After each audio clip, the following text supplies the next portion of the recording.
Ортопедийн хэрэгсэлд бол ойролцоогоор 30-аас 40 төрлийн хэрэгсэл орох бөгөөд тухайлбал үүнд өвлийн гутал, за хавар намрын гутал, зуны гутал, за өндөрлөгчтэй уловч буюу 3-аас 4 төрлийн уловч, за нурууны хамгаалалтууд байгаа. Үүн нурууны хамгаалалтын дотор шилэн хамгаалалт, даавн хамгаалалт, хуванцар хамгаалалт, нурууны бэхэлгээ гэсэн төрлүүдтэй байна.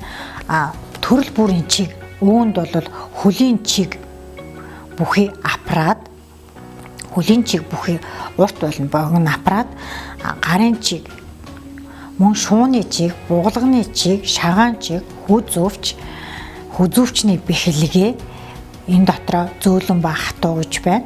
Сууг өргөгч чиг, өвдгөвч гэсэн ийм ангиллалтууд багтж байна. Мөн ортопедийн бусад хэрэгсэл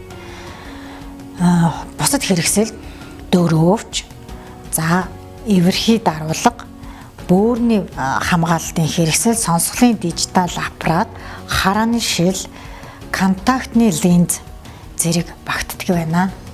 Эдгээр хэрэгслүүд нь дунджаар 20,000-аас 460,000, мөн 65,000-аас 600,000 гэсэн төрөл бүрээс шалтгаалаад үнийн хэлбэлцэлтэй байх бөгөөд эдгээр хөнгөлөлтүүдийг авахдаа тухай бүр дурдсанчлан нийгмийн халамжийн сангаас материалаа бүрдүүлээд авах боломжтой.